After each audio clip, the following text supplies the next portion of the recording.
ఓం శ్రీ గురుభ్యో నమ. అందరికీ నమస్కారం అండి. ఈరోజు మనం ఐశ్వర్య యోగం శ్రీ లలితాపరాపతారిక అమ్మవారి యొక్క 49వ నామం, ఆ నామం మహిమ ఫలితం గురించి తెలుసుకుందాం. ముందుగా గణేశ ప్రార్థన.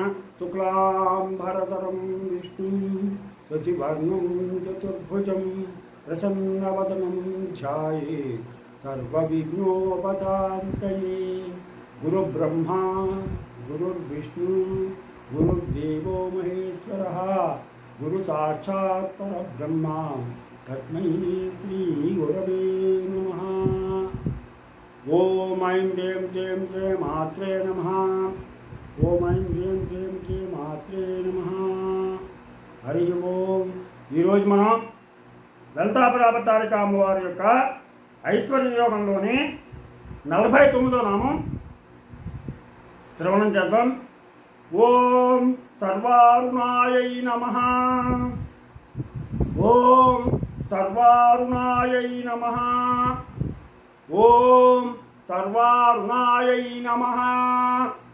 ఓం ఐం హ్రీం శ్రీం ఓం సర్వారుణాయై నమః. ఓం ఐం హ్రీం శ్రీం ఓం సర్వారుణాయై నమః. అరుణ శబ్దానికి ఎరుపు అనేటువంటి అర్థం.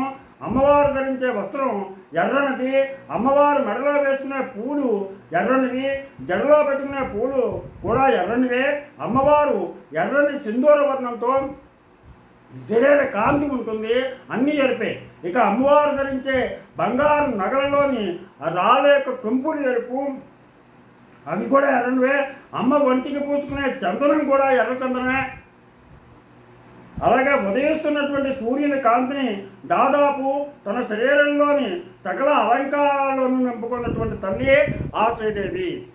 మనం రోజు ఉదయాన్నే సూర్యుడు ఉదయించేటప్పుడు ముందుగా తెల్లవారుజామునే కనుక ప్రయత్నించినట్లయితే సూర్యుడు ఎర్రని కాంతితో ప్రకాశిస్తూ ఉంటాడు, ఎర్రని కాంతితో ఉదయిస్తాడు.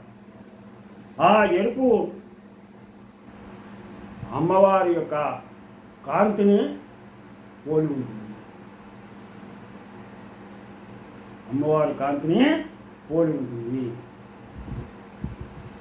అంటే ఆ సూర్యుని యొక్క కాంతిని అమ్మవారి శరీరంలో నింపుకుంది.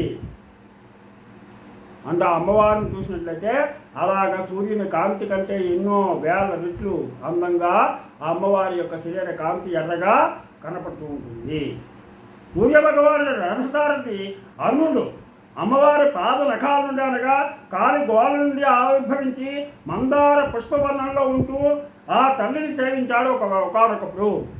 సూర్యుని యొక్క రథసేవకుడు కూడా ఈ అమ్మవారి యొక్క పాదాల నుంచి కాలి గోల నుంచి పుట్టినటువంటి మందార వర్ణంలో ఉంటూ ఆ తల్లిని సేవించాడు.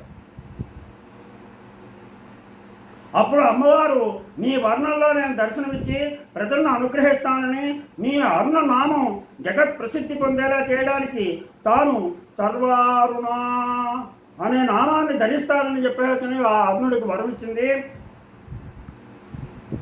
అప్పటి నుండి అమ్మవారికి ఈ నామం వచ్చింది. అప్పటి నుంచి ఈ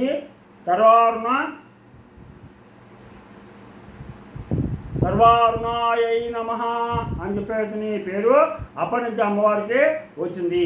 ఓం సర్వారుణాయై నమః అని చెప్పేసి అమ్మవారి నామాల్లో మనం ఒక నామాన్ని మనం పిలుస్తూ ఉంటాం. ఈ నామం వచ్చింది. ఈ నామం యొక్క ఫలితం ఏంటంటే ఈ నామ జపం అనేక ప్రయోజనాలతో ఉంది. ముఖ్యంగా కుజదోష నివారణకు ఈ మంత్రాన్ని ప్రతి మంగళవారం 108 సార్లు జపిస్తే 9 వారాల్లో దోషం పోతుంది. ముఖ్యంగా కుజదోషం ఉన్న వాళ్ళు 108 సార్లు ఈ మంత్రాన్ని ప్రతి మంగళవారం పఠించాలి. అలాగే 9 వారాలు. అలాగే అజీర్ణ వ్యాధి వల్ల వచ్చేటువంటి కడుపు ఉబ్బరానికి, అలాగే వాయు బాధకు, అలాగే అన్నం తినే ముందు తిన్న తర్వాత ఈ మంత్రాన్ని 11 సార్లు కనుక జపించినట్లయితే మనకి అజీర్ణ వ్యాధి పోతుంది. కొంతమందికి తిన్న ఆహారం జీర్ణం అవుతుంది. అటువంటి వాళ్ళు అన్నం తినడానికి ముందు, అన్నం తిన్న తర్వాత దీన్ని పట్టించినట్లయితే ఆ బాధ నుంచి విముక్తులు పొందుతారు. అలాగే ఆరోగ్యానికి నిత్యం ఈ మంత్రాన్ని 36 సార్లు జపించినట్లయితే ఆరోగ్యం బాగుంటుంది.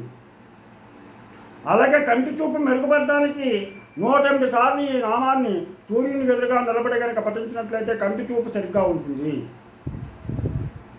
కంటి చూపు సరిగ్గా ఉంటుంది.